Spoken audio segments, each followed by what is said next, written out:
is one of the hallmarks of Benedictine spirituality. If you read the Rule of Benedict, he is constantly reminding us that we need to see the face of Christ in the other, the poor, the suffering, my brother, my sister, the neighbor. We need to see Christ present and to treat everyone as if we really believed they were the Christ.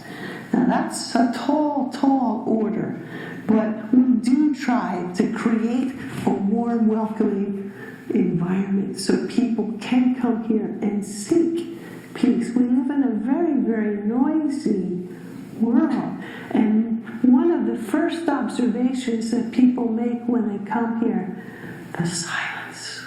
They're overwhelmed by the silence, and they just feel the peace invading their body.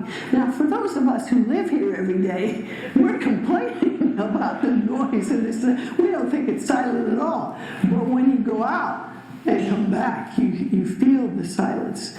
So it's that silence, it's the space, it's the solitude, it's the invitation to pray with us. I remember we did a retreat once at, I don't know if it was Camp Glenoto, but I remember doing a retreat there, and I had a lot of things I wanted to read, and so I wasn't too engaged with everybody. And I can remember this one, and I think her name was Sister Teresa Ann. She was young and pretty and sweet, and I remember her seeking me out and saying, "Are you doing okay?" And I said, "Yeah, isn't this like isn't this a retreat? So I'm retreating into myself and my books and everything." But I remember she wanted to make sure that I was okay, because that was a kind of an odd experience for me, being away for 3 days and just studying and all that stuff. But I always felt like they were glad to have me there. And I think they did go overboard to make sure I was comfortable, but not in a way, not in a way that made you feel uncomfortable. That you were just there to be disciplined. They rode me hard when I was doing work. But I don't know if you ever heard them say this, but they had an honor roll at St. Ben's and an achievement roll. So the achievement roll measured you against yourself, at least in terms of what they thought you could accomplish. And so you could make the honor roll and not make the achievement roll, if they felt you could do better.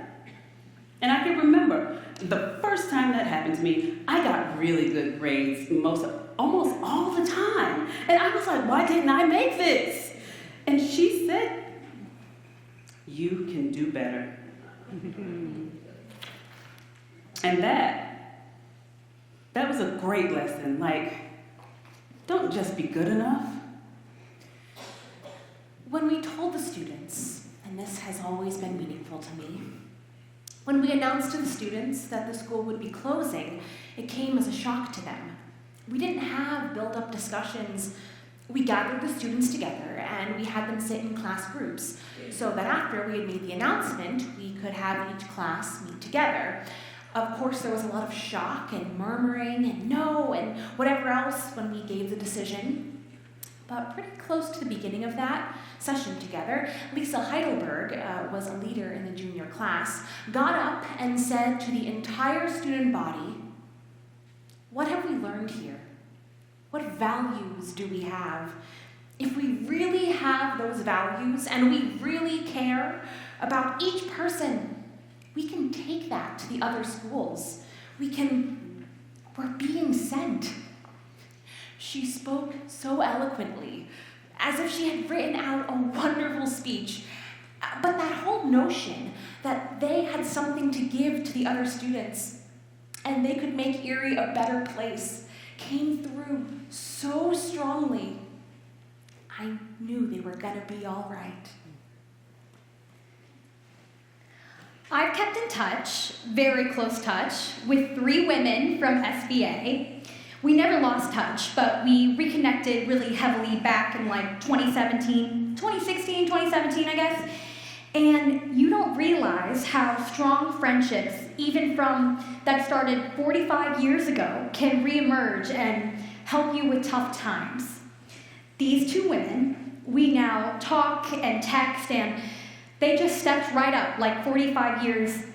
Like 45 years hasn't come and gone. They're checking on me all the time. They're sending me things. The one lives in Texas. She was in Erie for some family stuff. She called me and said, "Hey, we want to come visit you." And so both her and my girlfriend, who still lives in Erie, came down. And it was like we had been together every day for our whole lives. And so those friendships that you made back then, if you're willing to work a little bit, they can be just as powerful and impactful today as they were when you were 15 years old and your boyfriend had just broken up with you. So that's the other thing that I think, with everything going on in my life that has come back to me from SBA, just some very powerful relationships and just wonderful women that I met when I was there.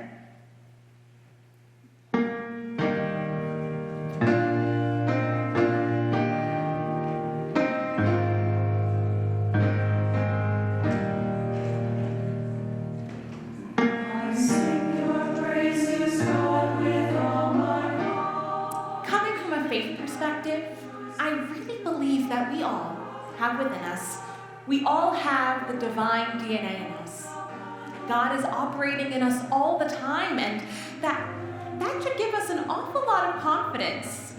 Belief in support of going the distance. And I would say, believe in that unconditional love and presence of God and the Holy Spirit.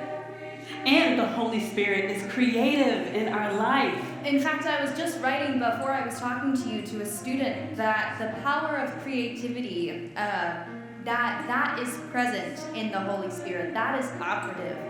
That to believe each one of us have that, and to believe in yourself, and to believe in God's presence. And don't be afraid to take a risk. I mean, sit in the front row of your life, not in the back seat of your life. Don't sit in the back. And you make a mistake, simply say, "Oh, how fascinating," and get on with it.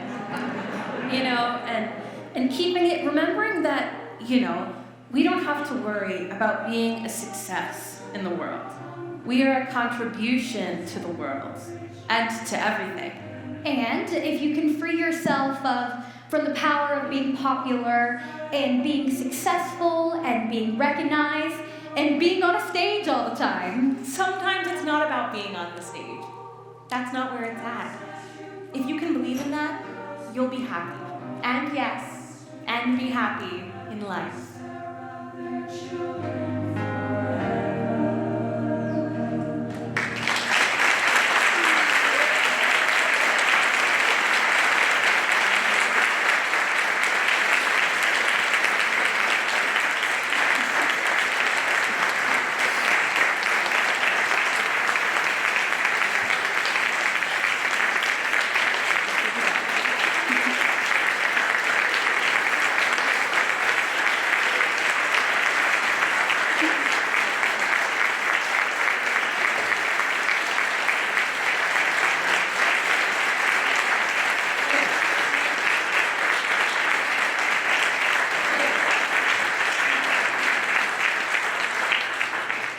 Wow.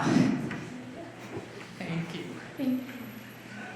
Katie, Amanda, Kiana, Taylor, Jen, Lucy, and Ashley, somewhere direct. Thank you all. Thank you for showing us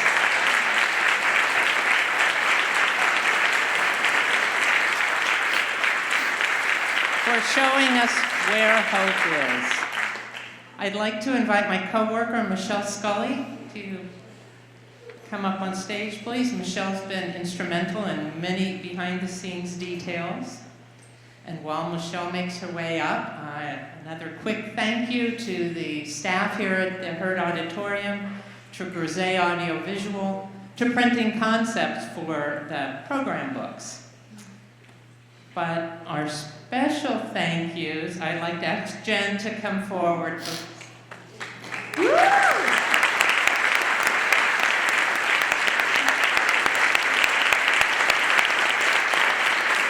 Thank you, Jen, for your creative vision, your artistic talent, your willingness to stick with your dream even when the going got rough. And there were times it got rough.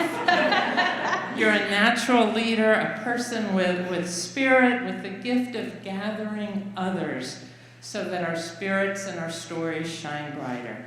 It's been a wonderful privilege to work with you the last 2.5 years, and I look forward to the next adventure. And Ashley, if you could please come forward. Thank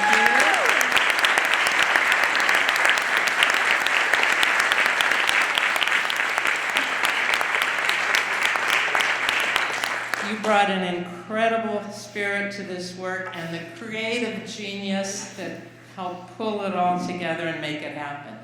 This is your first time in Erie, correct? Yeah. And I'm sure it's not the last. So you didn't grow up hearing the stories of Erie and SBA, but the story you heard from Jen and all those she interviewed, you captured and you brought them to life for us, and thank you so much, and we look forward to continuing our work with you and with all of you. They've all promised to be back. Thank you.